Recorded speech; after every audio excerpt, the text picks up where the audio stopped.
कोई बात नहीं। और बाकी लोगों का क्या स्टेटस है?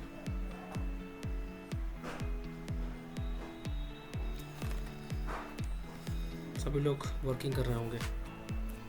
चलो ठीक है, उम्मीद है संडे तक सभी लोग अपना टास्क सबमिट कर देंगे। ठीक है, जो इम्प्रूवमेंट है, ताकि मैं उसको चेक करके फिर आगे कंटिन्यू करूँगा इसमें।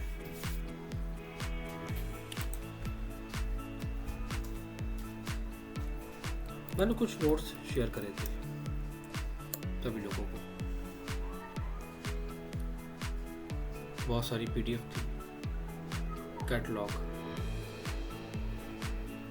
और वास्तु के भी बहुत सारे नोट्स थे। ये टॉपिक हमारा आर्किटेक्चर से बिल्कुल डिफरेंट पार्ट होता है, बिल्कुल डिफरेंट होता है पार्ट, इसलिए क्योंकि इस पे अगर हमें वर्क करना होगा तो कुछ पॉइंट पे फोकस करना होगा मुझे। सबसे पहला पॉइंट, अगर आपको इस पे काम करना है तो सबसे पहला पॉइंट ये आता है कि आपको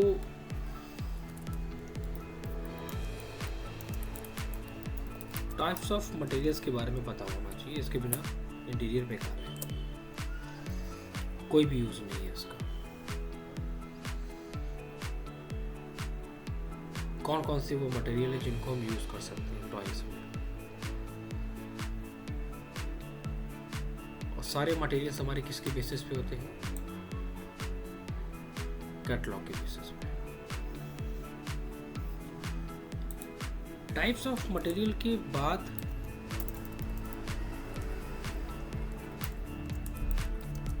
टाइप्स ऑफ फर्नीचर्स के बारे में अगर आपको नहीं पता है तो आप ड्राइंग्स में कुछ नहीं दे सकते।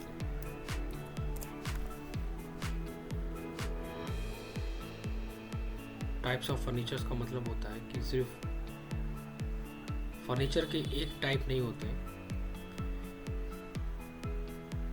बहुत सारे डिफरेंट डिजाइन्स और नेम के साथ होते हैं। इसके साथ साथ वास्तु की डिटेल्स पे काम करना बहुत इम्पोर्टेंट है।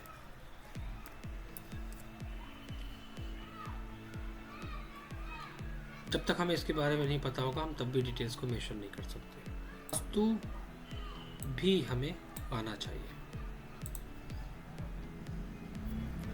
इसके साथ साथ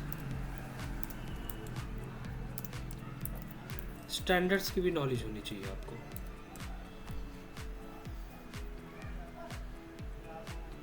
अगर स्टैंडर्ड्स नहीं पता है तो फिर हम ड्राइंग्स डिजाइन नहीं कर सकते,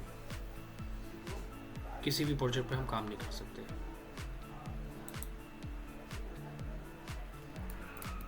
एलिवेशन एक नॉर्मल चीज है, सेक्शन एक नॉर्मल चीज है,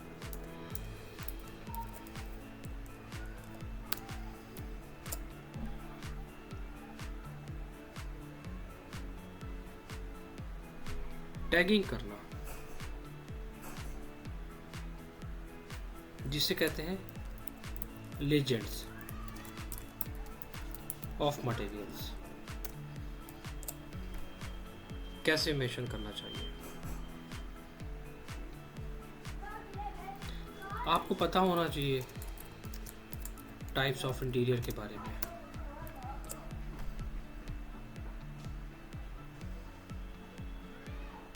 टाइप्स ऑफ फर्नीचर के बाद टाइप्स ऑफ इंटीरियर की नॉलेज होना भी बहुत ज़्यादा इम्पोर्टेंट है।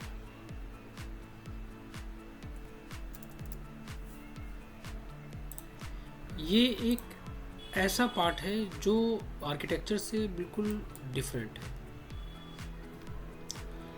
आर्किटेक्चर में हम डिटेलिंग करते हैं, प्लानिंग करते हैं, एलिवेशंस डिज़ाइन करते हैं, सेक्शन डिज़ाइन करते हैं, सारी चीज़ें बनाते हैं। हम डिज़ाइनिंग के साथ साथ डेकोरेट भी करते हैं। डिज़ाइनिंग के साथ साथ उसको डेकोरेट करना। एक बात और हम यहाँ पर क्लियर कर देते हैं ये एक ऐसा पार्ट है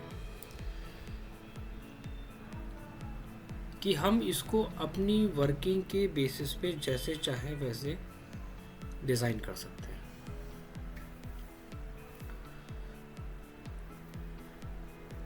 सिंपल वे में भी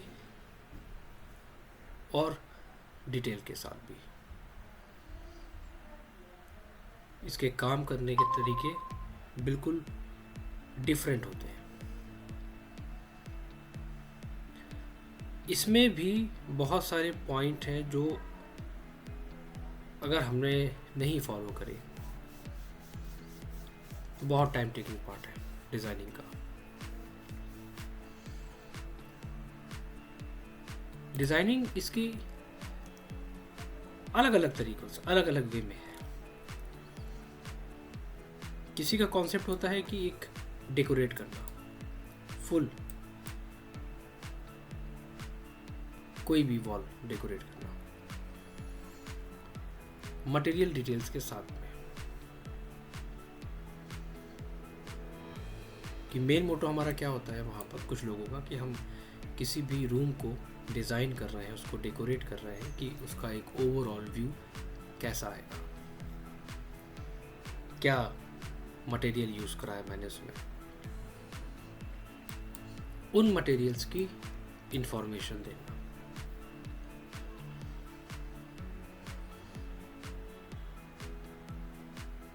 वो डिज़ाइनिंग हमारी सिंपल वे में भी हो सकती है, हम उसको डेकोरेट भी कर सकते हैं, उसका प्लान भी हम सिंपल वे में भी डिज़ाइन कर सकते हैं और डिटेल के साथ भी कर सकते हैं, जैसा आपकी वर्किंग होगी, जैसा आपका प्रोजेक्ट होगा, जो आपकी रिक्वायरमेंट होगी, उसी पार्ट को हम डेकोरेट के साथ साथ अलग अलग वे में डिज़ाइन करते हैं। कुछ लोग सारे फर्नीचर्स को, वॉल को डेकोरेट करते हैं, कहाँ पर डेकोरेटिव आइटम से वॉल को डेकोरेट करा है, किस ऑब्जेक्ट का क्या मटेरियल मैंने यूज़ करा है वहाँ पर। उसी प्लान को बहुत सारे लोग बहुत डिटेल्स में क्रिएट करते हैं, माइनर से माइनर डिटेल्स भी वहाँ पर ऐड करते हैं। उसी पार्ट को कुछ लोग क्या करते हैं, बहुत ही सिंपल वे में करते हैं, लेकिन टैगिंग के साथ, ऑब्जेक्ट के नेम के साथ।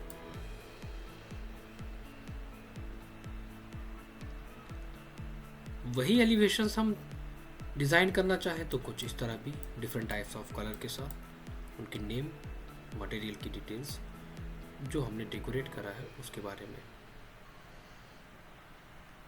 और उसी एलिवेशंस को अगर हम थोड़ा सा डिटेल में करना चाहें तो हम वही एलिवेशन थोड़ा सा और डिटेल्स में भी कर सकते हैं। अलग अलग पार्ट, लेकिन इन सारी डिटेल्स में ये नहीं कह सकते कि ये चीज़ गलत है। इसका मेन कॉन्सेप्ट क्या होता है, जो हम रिक्वायरमेंट के बेसिस पे डिज़ाइन कर